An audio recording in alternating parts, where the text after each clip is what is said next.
important, mais on lui a proposé de venir faire un discours parce que l'éloquence n'appartient pas qu'aux 18-30 ans, tout simplement. Xavier va nous faire l'éloge de l'éloquence. Quand j'ai eu la chance d'entendre plusieurs textes de Xavier, et en fait il me rappelle une phrase d'Alex Lutz qu'il a dit aux Oscars. Il a dit « Si la poésie n'existait pas, les rossignols roteraient ». Alors je vous prie de faire un tonnerre d'applaudissements, taper sur les tables, parce que vous allez aimer cet homme qui continue à faire en sorte que la poésie perdure et que les rossignols chantent. Du bruit pour Xavier.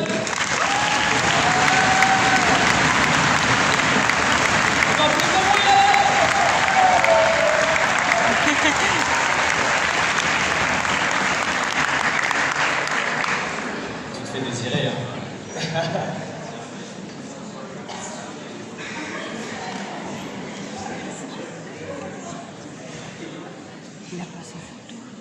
Eloquentia.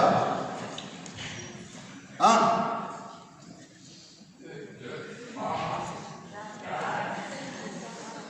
Ô privilège du génie, lorsqu'on vient d'entendre un morceau de Mozart, le silence qui lui succède est encore de lui, disait Guitry. Pouvait-on dire de même du silence précédant Mozart? L'auditoire éclairé de ce soir ne voit dans le silence liminaire une manœuvre dilatoire occupant un temps. Zougé à vous dire que l'éloquence c'est de la dynamite. Faire exploser que l'orateur ne serait que haut-parleur. Je n'ai pas à m'octroyer le talent du brillant Mozart, mais plutôt essayer d'emprunter les pas du brillant Cicéron. Xavier, vous ne portez ni sandales ni fibules à votre toge. Empruntez mes pas. Prenez votre propre voix, votre plus belle voix grave dans cette époque de la phrase cinglante. De la punchline, actualiseriez-vous. Vous n'avez pas le même temps, pas les mêmes enjeux, pas le même besoin de flatter un public. Combattez-vous un tyran. Vous ne faites qu'un discours censé venir faire l'éloge d'une de mes vieilles amies. Éloquence, abrégée. Me voulant d'une réponse improvisée, n'ayant le talent de Gorgias, j'ai rédigé une lettre. Cher Cicéron, par ce billet, je rappellerai que l'exorde doit être adapté à la cause. Comme vous me le fîtes remarquer, je suis né à l'ère de l'immédiateté. En quelques mots, la joute doit s'achever, l'éloquence être louée. Patience n'est plus. Choquer ex appunto, toujours le même discours. Nous n'avons pas le temps de la danse du gladiateur, que vous encensiez dans De Oratore. Mon silence était mon entrée en douceur. Il me faut être moi-même dans un corps de texte qui était le vôtre. Je mettrai cette lettre dans une bouteille, car je n'ai pas votre adresse dans les deux sens du terme. Oratoire. Mon exorde ne paraît pas long au chantre de l'art oratoire. Les professeurs n'ont que l'éloquence pour captiver leurs élèves, qui en contrepartie n'auront que la même bonne amie pour tenter d'intéresser en un discours ces mêmes professeurs. Mais il ne faut confondre éloquence et loquacité. C'est pour cela que le temps nécessaire sera pris pour faire comprendre l'absolue nécessité à louer une amie qui se meurt. De nos jours, l'oratoire ment, se servant de l'éloquence pour mieux la desservir. Je ne laisserai ni souillé par de vils politiques, ni asservi par de sombres avocats, ni assujettis aux vénaux intérêts de publicitaires. L'éloquence a mieux à faire. L'éloquence est l'art. L'éloquence est musique. Elle est théâtre. Elle se calcule, mathématique. Elle se construit, architecture.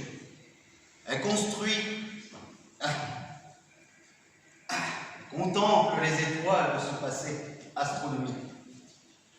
Je me répète, l'éloquence est l'art de la parole. Vous avez déjà compris que l'éloquence est aussi le silence. À quoi sert de bien parler quand l'orateur n'a plus de parole, qu'il mente ouvertement à la cité? N'est-on jamais aussi éloquent que quand on croit à ce qu'on dit? L'éloquence est une bombe lorsque l'authenticité abonde. Le parler vrai. Mon parler vrai se résume ainsi. L'éloquence est l'art. L'éloquence est musique. Elle est théâtre. Elle se calcule mathématique. Elle se construit architecture. Elle contemple les étoiles de son passé.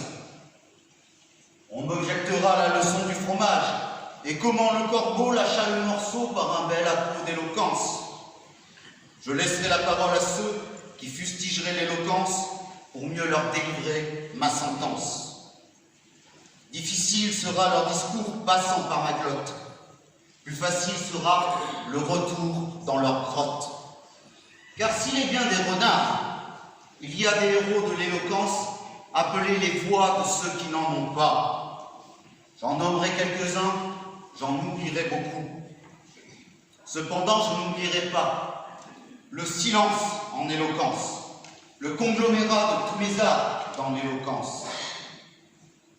Et 3, la vérité comme credo pour l'éloquence.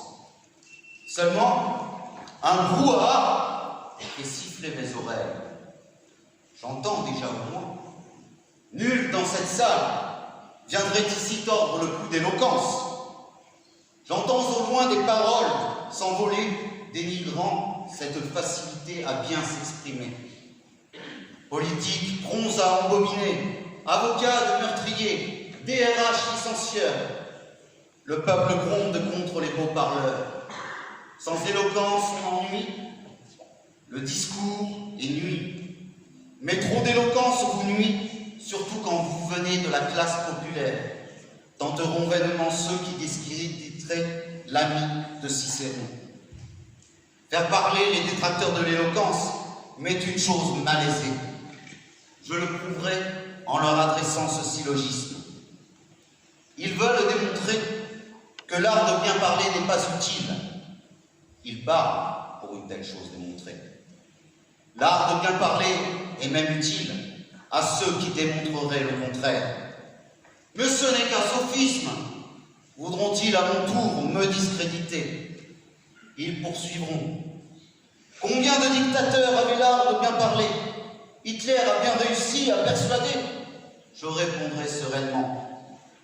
Il a perdu la guerre. Il n'a pas convaincu tout le monde par ses manipulations.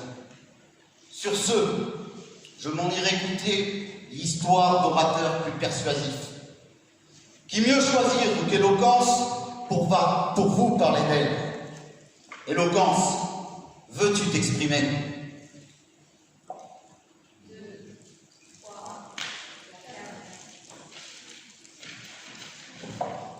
Au commencement, était le Verbe. Énonce le plus grand best-seller de tous les temps. Que dire révérence envers le livre?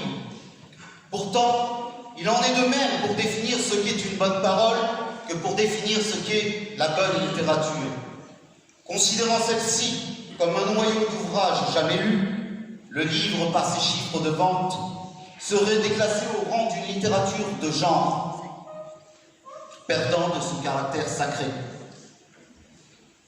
Par analogie, la bonne parole se mesure-t-elle à la taille de son auditoire? Combien de réunions politiques se résument à prêcher pour des convaincus plus nombreux dans ces métiers que vous ici? Or, la puissance d'un orateur se mesure plus dans son pouvoir de conviction, dans sa propension à se mettre en danger, qu'à la capacité de rassembler des partisans dans une salle pour se targuer de son importance. Cicéron, Bossuet, avons-nous tous entendu? Vous connaissez Montaigne, écrivant le chapitre de l'esclavage, alors que sévit la cancérance de Valladolid. Difficile pour Pasteur de décrire les microbes à une époque qui n'y croit pas. Chaplin est une Cassandre, annonçant le désastre à venir. Veil, une visionnaire permettant la libération des femmes. Que dire de Badinter, s'élevant contre la peine de mort? Avec ces exemples, j'ai pu être fier de ce que je permettais de faire.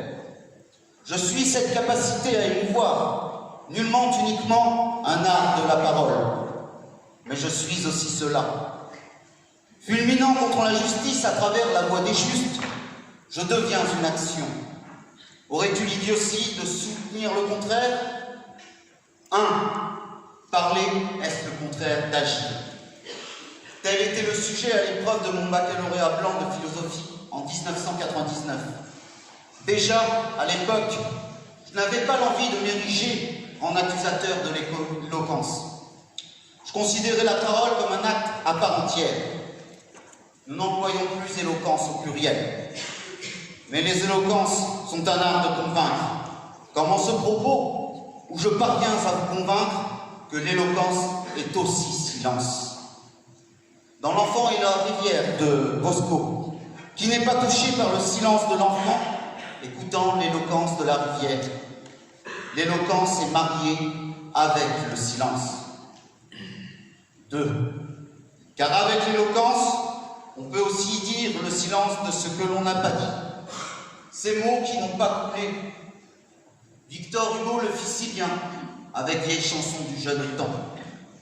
Son éloquence poétique se manifestait de cette manière. Je ne songeais pas à Rose, Rose au bois vint avec moi. Nous parlions de quelque chose, mais je ne sais plus de quoi. J'étais froid comme les mâts, je marchais à pas distraits, je parlais des fleurs, des arbres. Son œil semblait dire après. En éloquence, tout part, même votre regard, et je ne reprendrai la poésie qu'à la dernière strophe. Je ne vis qu'elle était belle qu'en sortant des grands bois souples. Soit, n'y pensons plus, dit-elle. Depuis, j'y pense toujours. Les persuadés en l'inutilité de l'éloquence se souviendront toujours de ces moments où l'amour, teinté de timidité, leur aura fait perdre leurs mots. Voilà pourquoi je clamerai bien haut. Je t'aime, l'éloquence. On ne peut louer que ce qu'on aime, mais à trop aimer, on ne sait pas louer. Barthes écrivait précisément dans son dernier texte: on échoue toujours à parler de ce qu'on aime. Et les minutes consacrées ce soir à l'éloquence ne suffiraient guère. J'en ai gardé dans ma gorge. À ceux qui auraient peur de l'éloquence, je rappellerai Hegel. L'outil de l'ouvrier continue son bras. L'outillage de l'humanité est donc un prolongement de son corps. L'outil n'est qu'une extension du bras. Et ce qui est pris pour de l'éloquence flirte parfois avec le populisme et la démagogie. N'est pas appel qui veut. L'appel peut être celle d'un sagouin qui abîme le réseau de champignons en ramassant soit sa girole, soit son collet. Ou l'appel devient celle d'un jardinier qui plante un noisetier où les truffes iront se nicher. Un discours utilise une pelle afin de poser des marches pour pouvoir s'élever à la fin et que s'élève à nouveau un.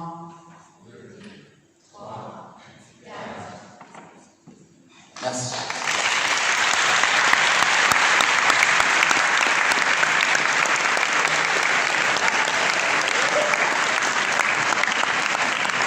Bravo Xavier, merci à toi l'homme qui voit la vie en prose.